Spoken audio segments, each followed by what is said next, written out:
On est une OBNL qui fait de la conservation, de l'éducation et du verdissement dans la région de la Capitale-Nationale et de Chaudière-Appalaches.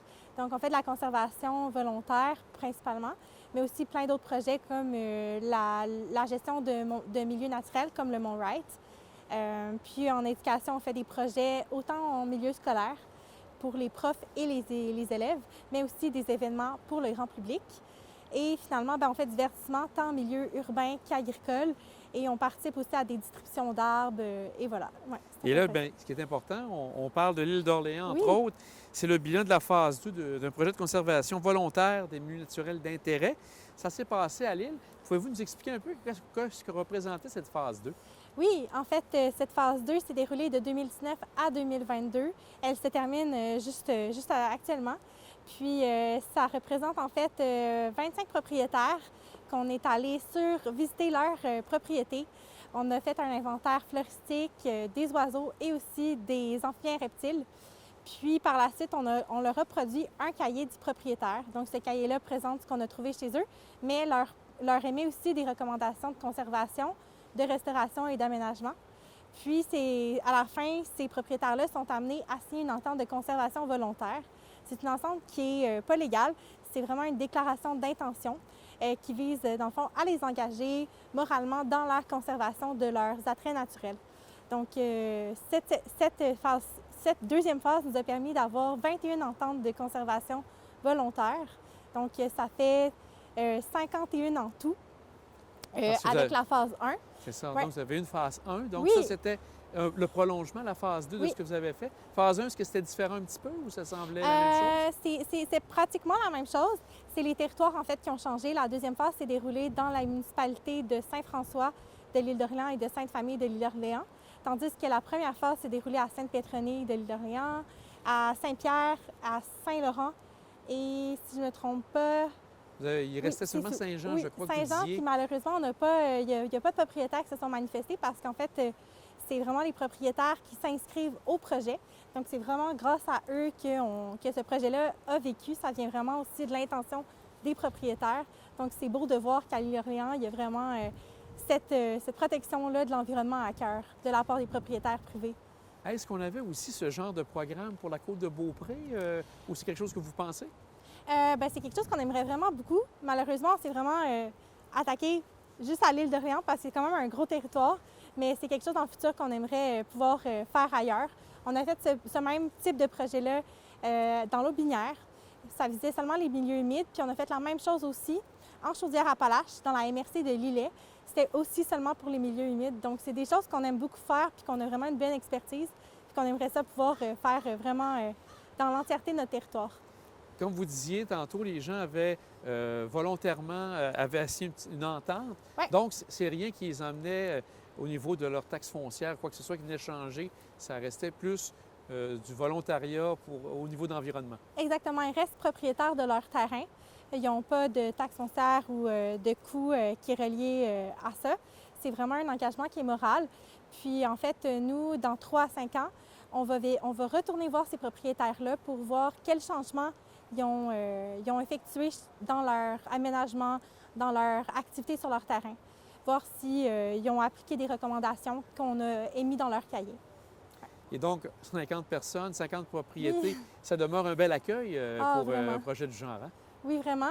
Puis ça, c'est juste les propriétaires, mais on a aussi fait 15 activités découvertes, donc des conférences puis des sorties guidées dans la nature avec les participants du projet des 2 phases. Ça nous a permis, en fait, de pouvoir sensibiliser 500 personnes à travers nos activités de conférences et de sorties dans la nature qui abordaient différents thèmes, donc la faune et la flore de l'île d'Orléans, mais aussi des enjeux problématiques à l'île, comme l'érosion des berges ou les espèces exotiques envahissantes. Donc là, et ce que j'ai remarqué aussi, vous avez fait de belles découvertes, soit des espèces rares d'amphibiens, j'ai pu comprendre? Oui, bien, on a trouvé en fait 2 espèces à statut donc, qui sont menacées au Québec ou vulnérables. Donc, on a trouvé la salamandre sombre du Nord, qui est une petite salamandre super jolie. Puis, on a aussi trouvé la couleuvre à collier du Nord, qui est très facilement reconnaissable. Elle a un collier jaune clair autour, vraiment proche de son cou. Donc, c'est les 2 espèces d'amphibien qu'on a trouvées. Mais on a aussi trouvé à peu près une vingtaine d'espèces floristiques à statut qui sont protégées dans le fond. Donc, on a trouvé par exemple la gentiane de Victorin, qui est une espèce endémique ici au Québec. On a vraiment la chance de la voir. Elle est souvent sur nos battures.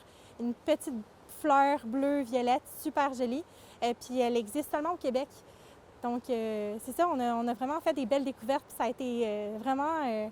été vraiment touchant de voir la beauté de l'île dans vraiment ses plus grandes profondeurs. Et aussi, je pense qu'outre les 2 espèces que vous avez parlé, vous avez vu aussi d'autres reptiles et d'autres amphibiens dans le secteur? Oui, on a trouvé jusqu'à 16 espèces dans la phase 2. La première phase, je me rappelle pas, je pourrais pas vous dire, mais ça doit être à peu près la même quantité. Mais ouais, on a trouvé, si je me rappelle bien, 6 espèces de grenouilles, 3 à 4 espèces de couleuvres, puis 6 espèces de salamandres. Donc, c'est quand même pas mal. Et je pense aussi près d'une centaine d'oiseaux que vous avez pu Oui, répertorier? presque. 88 oiseaux, espèces différentes d'oiseaux durant la 2e phase. On a vu des pigargues, qui est une espèce ici précaire. Puis on a vu aussi, pour moi, ce qui a été, je pense, une espèce qui m'a beaucoup marqué, que j'avais jamais vu, entendu, c'est le coulicou à bec noir. Très, très difficile à voir. Il est très, il se cache bien. Donc, ça a été vraiment une belle surprise de l'apercevoir. Ouais. Et vous avez parlé de quelques fleurs importantes. Donc, est-ce que vous avez vu plusieurs espèces en tout et partout? Oui, on a vu jusqu'à 357 espèces dans la phase 2. Puis c'est 350 espèces dans la phase 1. C'est sûr qu'il y a des mêmes espèces qui se retrouvent dans les 2 phases, mais c'est vraiment des bons résultats selon nous.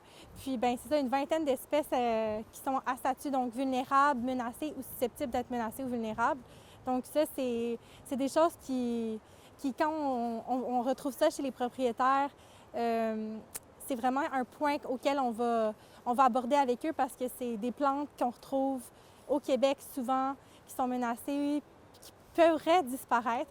Donc, c'est des choses qu'on essaie de beaucoup sensibiliser les propriétaires parce que des fois, c'est des plantes qui ont l'air un peu insignifiantes, mais qui ont une valeur écologique très grande. Et vous parliez d'un retour dans 4-5 ans à venir pour pouvoir voir un peu un bilan de tout ça. Est-ce que les gens auront à bien identifier, regarder s'il faut quelque chose de nouveau sur leur propriété, une espèce que vous n'avez peut-être pas vue? Bien, ça, c'est toujours quelque chose qui peut arriver parce que quand on fait un inventaire, on est limité dans un temps, on est aussi limité dans ce qui se passe dans la nature. Par exemple, les oiseaux, c'est les oiseaux qu'on va noter, c'est les oiseaux qui vont être là ce jour-là. Donc, ça se peut qu'il y ait d'autres espèces qu'on n'ait pas pu voir durant nos inventaires. Mais ça, ce qui est le fun, c'est que c'est aussi aux propriétaires de participer à cet inventaire-là. Donc, tu sais, chez lui, il va pouvoir regarder les plantes qu'on a déjà identifiées. Puis s'il en trouve d'autres, c'est encore mieux. Il va pouvoir enrichir encore plus ses connaissances. Puis c'est encore plus le fun quand c'est toi-même qui en découvre une. Je pense que tu le retiens encore plus. Et est-ce que vous avez vu des différences d'une propriété à propriété ou généralement, ça s'y ressemblait quand même pas mal? Mon Dieu, c'est difficile à dire. C'est qu'il y a différents types de propriétaires qu'on a rencontrés. On a rencontré des producteurs agricoles. C'est vraiment des enjeux différents que des gens qui ne résident pas à l'année à l'île d'Orléans, qui ont un chalet, par exemple, qu'on est allé voir. C'est vraiment 2 réalités différentes. Donc, c'est sûr que l'approche qu'on a avec eux est différente aussi. Puis, les enjeux reliés à leur terrain sont complètement différents. Par exemple, un agriculteur va avoir plus besoin d'une haie brise-vent végétalisée pour la faune, les oiseaux, mais aussi pour participer à la pollinisation. Tandis qu'une personne qui a un chalet sur le bord de l'eau, c'est comme d'autres enjeux, par exemple la bande riveraine, la bâture qui doit être végétalisée. C'est des choses comme ça qu'on a pu voir, mais qui sont complètement différentes d'une propriété à l'autre. Puis ce qui fait aussi le fun du travail parce que tout est toujours un cas différent, puis une analyse différente à faire. Et un projet du genre doit demander des partenaires importants. Oui. Quels sont ces partenaires? Oui, nos partenaires financiers, puis on est très chanceux de les avoir. On a la Fondation de la faune du Québec et Habitat faunique Canada. On a aussi le gouvernement du Québec et du Canada qui ont participé via leur plan d'action du Saint-Laurent. mais on a aussi d'énormes collaborateurs qui ont participé à différentes phases du projet. Je pense par exemple à Amphibiens en nature qui nous ont aidés pour les inventaires de l'herpétofaune, donc amphibiens reptiles. Il y a le Bureau d'écologie appliquée qui nous a aidés pour les inventaires floristiques et Sébastien Ladurantais, qui est un ornithologue, qui nous a aidés pour l'inventaire d'oiseaux. Puis il y a plein d'autres collaborateurs comme le MFFP, l'Université Laval, qui entre autres ont participé plus au niveau des conférences et activités guidées. Ouais. Alors, bien, ça semble avoir été un beau projet pour vous, un projet aussi important pour tout ce qui touche la faune et la flore de l'île d'Orléans. Oui. Un grand merci, Madame. Merci beaucoup.